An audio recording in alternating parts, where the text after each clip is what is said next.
प्यारे बच्चों, जैसा कि आप लोगों को मालूम है कि इस समय भारत के हालात जो है कोरोना वायरस जैसे संक्रमित बीमारियों की वजह से हमारे स्कूल जो है बंद चल रहा है, क्योंकि सरकार का ऑर्डर है। और चूंकि सरकार का ऑर्डर से हम लोग को चलना ही है, तो इस ऐसे समय में आपकी जो पढ़ाई के ऊपर ज्यादा इसका प्रभाव पड़ रहा है। तो आप लोगों के लिए कुछ मतलब वीडियो हर सब्जेक्ट वाइज आपको लिंक दे दिया जाएगा। उस लिंक के ऊपर आप उसको सर्च करके आप घर पे पढ़ाई कर सकते हैं, और जो भी प्रॉब्लम है आप सर लोग से आप कांटेक्ट भी कर सकते हैं। तो मैं जो है क्लास 7th क्लास का मैथ का पहला चैप्टर स्टार्ट करने जा रहा हूँ, और उसको स्टार्ट करने से पहले जो पहला चैप्टर आपका है वो इंटीजर है। तो वो इंटीजर का मतलब होता है पूर्णांक। इंटीजर का मतलब क्या होता है? पूर्णांक। जैसा कि आप लोग पिछले कक्षाओं में प्रीवियस क्लासों में आपने पढ़े होंगे, होल नंबर के बारे में, नेचुरल नंबर के बारे में, पूर्ण संख्या के बारे में, प्राकृतिक संख्या के बारे में पढ़े होंगे। तो इंटीजर नंबर जो होता है होल नंबर, नेचुरल नंबर किसको कहते हैं? प्राकृतिक संख्या, वैसी संख्या है गिनती की संख्या को। Counting numbers are called natural numbers. मतलब गिनती की संख्या को, जितना भी गिनती की संख्या है, तो गिनती की संख्या कहां से स्टार्ट होता है? तो 1 से स्टार्ट होता है, 1 से। और नेचुरल नंबर, यह हमेशा ध्यान दे रहा है कि नेचुरल नंबर जब भी होगा तो आपका पॉजिटिव होगा। पॉजिटिव का मतलब कि धनात्मक होगा, वो निगेटिव नहीं हो सकता है। नेचुरल नंबर जब भी होगा तो पॉजिटिव होगा। 1 2 प्लस, जैसे आप नंबर लाइन पढ़े होंगे तो यहाँ 0 होता है, 0 के इस साइड में मतलब राइट साइड में आपका जितने भी होता है एकदम पॉजिटिव होता है, और इधर जो भी होता है आपका निगेटिव होता है। बस इसी को समझ लीजिए, यही इंटीजर है, यही आपका क्या है? इंटीजर है। इस तरह से तो इंटीजर नंबर दो ग्रुप हो गया आपका, एक हो गया आपका नेचुरल नंबर, दूसरा हो गया आपका होल नंबर, पूर्ण संख्या। पूर्ण संख्या मतलब कि 0 के साथ में जो प्राकृतिक संख्या को स्टार्ट, यानी प्राकृतिक संख्या में अगर 0 को शामिल कर दिया जाता है तो वह आपका पूर्ण संख्या हो गया, होल नंबर हो गया। तो कोई अगर आपसे ये सवाल करे कि 0 क्या प्राकृतिक संख्या है, इसका जवाब क्या होगा? नहीं होगा, क्योंकि 0 जो है आपका प्राकृतिक संख्या नहीं है। 0 आपका होल नंबर है, पूर्ण संख्या है। तो इस सब की जानकारी तो आप पिछले कक्षाओं में इसके बारे में लोग पढ़े हुए हैं। पूर्ण संख्या किसे कहते हैं, प्राकृतिक संख्या किसे कहते हैं।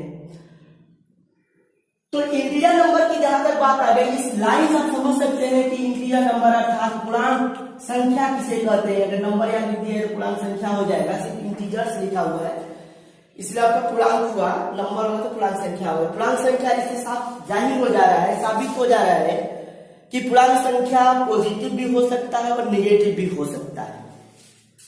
पॉजिटिव भी हो सकता है और निगेटिव भी हो सकता है, पॉजिटिव भी हो सकता है और निगेटिव भी हो सकता है। तो पूर्णांक संख्या वैसी संख्या को कहते हैं जो प्लस और माइनस, धनात्मक और ऋणात्मक संख्याओं के समूह को, धनात्मक और ऋणात्मक संख्याओं के समूह को पूर्णांक संख्या कहते हैं, इंटीजर नंबर कहते हैं।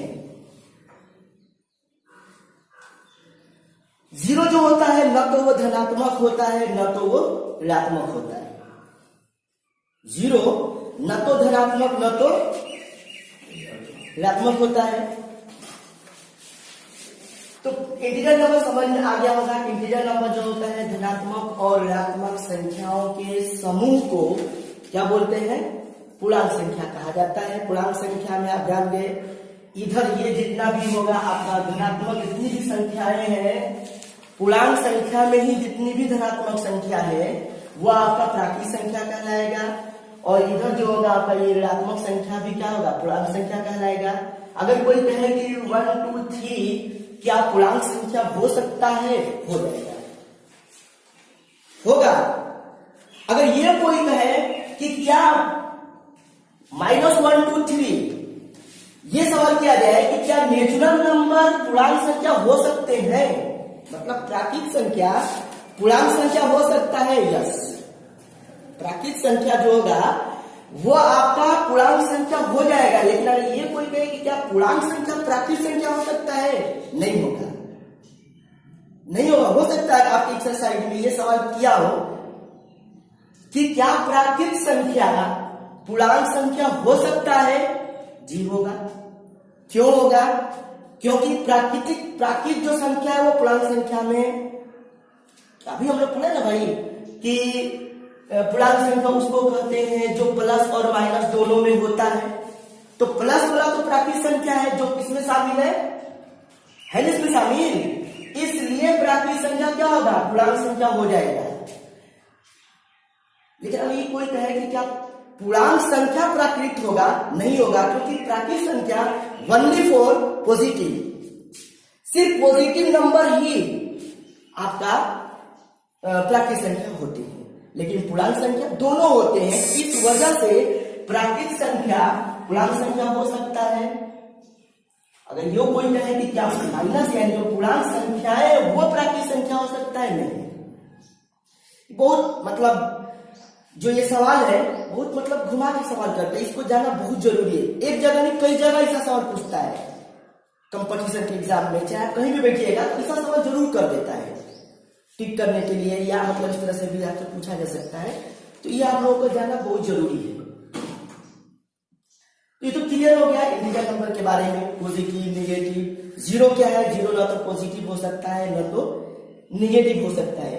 अब जो है आपको जो है एब्सोल्यूट नंबर आपके किताब में दिया हुआ है, इसके बारे में भी आप लोग क्लास 6 में तो आपको जानकारी जरूर लिए होंगे। एब्सोल्यूट नंबर का मतलब होता है निरपेक्ष मान, निरपेक्ष मान। तो एब्सोल्यूट नंबर वैसी संख्या को कहते हैं जो ये भी उसका चिन्ह है, एब्सोल्यूट का ये क्या है, साइन है, यह आपका चिन्ह है। एब्सोल्यूट का यह आपका चिन्ह है। तो जो संख्या है इस चिन्ह में 9 हो, जो संख्या है इस चिन्ह में 9 हो, वैसी संख्या निरपेक्ष मान कहलाता है। और निरपेक्ष मान हमेशा धनात्मक होगा, पता चल गया। अगर मान लिया जाए फॉर एग्जाम्पल, अगर देखा जाए एग्जाम्पल पे अगर देखा जाए, अगर -2 का अगर आपको क्या निकालना है, एब्सोल्यूट वैल्यू निकालना है, तो सिर्फ ये 2 होगा, यानी माइनस है वो प्लस हो जाएगा। अगर सिर्फ 5 है तो ऐसा बात नहीं है कि -5 इसका एब्सोल्यूट, इट इज रॉन्ग, ये आपका गलत हो गया। माइनस ये 5 है ना, पहले के साथ प्लस में है, इससे बाहर आएगा तो माइनस हो जाएगा ना, नहीं। हमेशा बोले ना कि एब्सोल्यूट जो वैल्यू होता है, एब्सोल्यूट जो वैल्यू निकाला जाता है, एब्सोल्यूट जो मान निकाला जाता है वो हमेशा धनात्मक होगा। अगर वो एब्सोल्यूट के साइन में दिया हुआ है तो सीधी सी बात है, किस चीज का साइन नहीं है तो एब्सोल्यूट का साइन है, तो इसका एब्सोल्यूट मान निकालना है। तो एब्सोल्यूट मान कैसे बनता है, ये माइनस रहेगा तो सीधी सी बात है उसको हम 3 लिख देंगे प्लस में, क्योंकि कोई भी संख्या, कोई भी नंबर, कोई भी अंक के सामने हमेशा प्लस का चिन्ह छिपा हुआ रहता है। ये बहुत पहले तो आप लोगों को जानकारी दे जा चुकी है। तो इसके आगे प्लस लिखना जरूरी नहीं है, अगर आप लिख भी दीजिएगा तो कुछ गलत नहीं काटेगा, लेकिन क्या जरूरत है, सिंगल साइन है तो सीधी सी बात है कि प्लस का साइन छिपा हुआ है, सब लोग समझ जाएंगे, तो उसको लिखना कोई जरूरी। तो एब्सोल्यूट वैल्यू कैसे निकलता है, माइनस है तो प्लस हो जाता है। इससे क्या साबित हुआ कि जो भी एब्सोल्यूट वैल्यू जो आपको निकालना होगा, एब्सोल्यूट वैल्यू का मतलब होता है निरपेक्ष मान। तो निरपेक्ष मान जब भी निकाला जाएगा, ये किस चीज का चिन्ह है, निरपेक्ष मान का चिन्ह है, निरपेक्ष मान का चिन्ह है। क्या है ये, निरपेक्ष मान का चिन्ह है। तो निरपेक्ष मान अगर आपको क्वेश्चन आपका दिया रहेगा, अगर -3 -5 इसका मतलब क्या करना है, निरपेक्ष मान निकालना है, तो क्या करेंगे? सबसे पहले निरपेक्ष मान के अंदर जो दिया हुआ है उसको अगर सोल्व करेंगे, ये -3 और ये -5 -8 सब लोगों को पता है। अभी निरपेक्ष मान का साइन नहीं हटाएंगे, रहेगा उसी तरह से, क्योंकि अभी इसके अंदर जो भी रहेगा, प्लस हो माइनस हो गुणा हो जिस चीज में भी हो उसको पहले सोल्व किया जाएगा। सोल्व करेंगे, मालूम है कि एक से ज्यादा अगर माइनस में होता है तो उसको जोड़ा जाता है और उसके आगे माइनस लिख दिया जाता है साइन। तो -3 -5 -8 होगा। अब इसका निरपेक्ष मान लिख दीजिए, क्या माइनस का प्लस और प्लस का प्लस ही रहेगा, प्लस का माइनस नहीं होगा, प्लस का प्लस। ठीक है, ओके, कितना हो गया? इंटीजर नंबर में होल नंबर, नेचुरल नंबर और एब्सोल्यूट वैल्यू, इस सब के बारे में हम लोग क्या कर लिए, अभी हम लोगों ने क्या किए जाने। और जो होता है ना कि इसको कभी असेंडिंग ऑर्डर में कह देता है लिखने के लिए, कभी डिसेंडिंग ऑर्डर में कह देता है लिखने के लिए, तो उसको ऑर्डरिंग ऑफ इंटीजर्स, पूर्णांकों का मतलब ऑर्डरिंग करना, मतलब उसको क्रम वाइज सजाना, ठीक है ना, उसको क्रम वाइज सजाना। तो ये यानी उसको असेंडिंग मतलब बढ़ते क्रम में लिखना, जिसको आप आरोही क्रम भी बोलते हैं। डिसेंडिंग ऑर्डर का मतलब कि घटते क्रम में लिखना, उसको अवरोही क्रम में बोलते हैं। इस सब के बारे में आप लोगों को जानकारी है, क्योंकि आप क्लास 7 के स्टूडेंट हैं, इसको भी ख्याल करना है। तो असेंडिंग ऑर्डर में छोटा से बड़ा क्यों लिखा जाता है, डिसेंडिंग में बड़े से छोटे की ओर लिखा जाता है। तो अगर आपसे कोई पूछे कि -1 और -2 में कौन बड़ा है, तो आप क्लास 6 में आपको जानकारी होगी कि -1 और -2 में कौन बड़ा होगा, बता सकते हैं? -1 बड़ा होगा। तो माइनस में ये आपको बताया कि आप पढ़े होंगे कि माइनस के रूप में वो जितना ही छोटा होगा उतना ही बड़ा होगा, माइनस में होना चाहिए, वो जितना ही छोटा होगा वो उतना ही बड़ा होता है।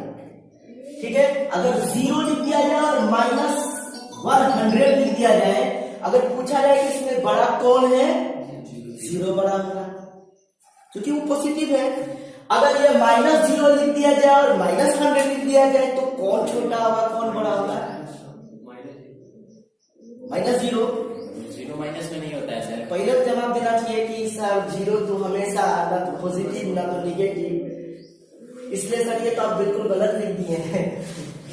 इसका तो जवाब यही होगा, क्योंकि ये तो गलत हो गया। 0 ना तो पॉजिटिव होता है ना तो निगेटिव होता है। 0 मीन्स नथिंग का मतलब कुछ नहीं, ना तो वो माइनस में ना तो प्लस, इसलिए वो प्लस और माइनस किसी भी नहीं होता है। 0 का मतलब वो होता है नथिंग, कुछ नहीं नथिंग, इसलिए ना तो उसको प्लस में गिना जाता है ना उसको माइनस में गिना जाता है। तो इसमें जो हो रहेगा आपका ये बड़ा हो गया, प्लस वाला क्या होगा हमेशा बड़ा होगा। एक चीज याद रखना होगा, प्लस का जो चिन्ह होगा वो माइनस में कितना हो बड़ा माइनस में होगा। अगर ये 1 है और ये 1 लाख मतलब इसमें जितना भी 1 करोड़ 1 अरब जो भी हो, 1 ही बड़ा होगा, क्योंकि माइनस का मतलब ऋण का मतलब कर्ज हो गया। 5 रुपए हमसे भी ले लिए, 6 रुपए उनसे ले लिए, उनसे ले जाकर क्यों जोड़ा जाता है? माइनस में जितना भी अंक सबको जोड़ दिया जाता है, क्यों? सब कर्ज होता जा रहा है आपके ऊपर ना, सब आप माइनस में जा रहे हैं। बाद में उसकी भुगतान भी करनी है, भुगतान भी करना पड़ेगा, उसको पेड करना पड़ेगा ना। ऐसा नहीं लेके भागने का इरादा हो कि लेके भाग जाइए, तो यहाँ लेके भाग जाइएगा तो फिर वहां तो ठीक है ना। तो सबसे पहले ये हो गया आप लोगों को कि असेंडिंग और डिसेंडिंग ऑर्डर के इतना बात बतला है कि माइनस में जितना ही छोटा होगा वो उतना ही बड़ा होगा। अगर आपको मान लीजिए -1 -2 5 4 0 8 इस तरह से दे दिया है, ठीक है, और उसको आपको असेंडिंग ऑर्डर में सजाना है, तो असेंडिंग ऑर्डर में आपको सजाने के लिए सबसे पहले छोटा को लिखेंगे, ठीक है। तो इसमें सबसे छोटा कौन है? तो आपका कौन है? सबसे छोटा जो इसमें आपका -2 है। फिर उसके बाद कौन है? -1 है, ठीक है ना। फिर उसके बाद आपका 0, उसके बाद 4, उसके बाद 5, उसके बाद 8। ये आपका हो गया असेंडिंग ऑर्डर, सब की जानकारी आप नीचे के क्लासरूम में 6th क्लास में 5th क्लास में आप लोग ले चुके हैं, उतना आप इसमें डिटेल्स बात करनी नहीं है। जो डिटेल्स बात करना है इसी सब आप जानते ही हैं, 6th में भी पढ़े होंगे, 5th में भी पढ़े होंगे असेंडिंग और डिसेंडिंग के बारे में, ठीक है। तो खैर वर्क तो नहीं दिए। Properties of addition, closure property, commutative property, associative property, लाभ, जिसको लाभ का नियम होता है ना, समवृत्त नियम, क्रम विनिमय नियम, साहचर्य नियम। तो ये एडिशन का है, उसमें गुणा का भी होता है, घटाव का भी होता है, जोड़ और गुणा के जोड़ का क्रम विनिमय नियम, साहचर्य नियम, यानी गुणा भी होगा जोड़ भी होगा, बहुत सारे नियम है, लेकिन ये एडिशन के लिए, ठीक है। बस आप इतना पहले इसको अभ्यास कर लें, कल फिर आपको एक नया वीडियो इसी चैप्टर से रिलेटेड आपको डाला जाएगा। आप इसको आप पढ़ते रहिए, और जहां भी कोई भी प्रॉब्लम हो, क्योंकि हम लोग आपके सर हैं, आप कॉल भी करके पूछ सकते हैं। आप पढ़ाई कीजिए घर पे, नहीं तो सब कुछ भूल जाइएगा, सब खत्म हो जाएगा, पढ़ाई लिखाई सब बेकार हो जाएगा। इसलिए आप लोगों से रिक्वेस्ट है, निवेदन है कि आप घर पे पढ़ें, सिर्फ घूमने के चक्कर में ना पढ़े कि छुट्टी है स्कूल का, चलिए, सी बात नहीं है। आप पढ़िए, जो भी प्रॉब्लम हो आप मदद कीजिए, हम लोग मदद करने के लिए तैयार हैं, मदद लीजिए हम लोग से, ठीक है। ओके, फिर कल मिला जाएगा।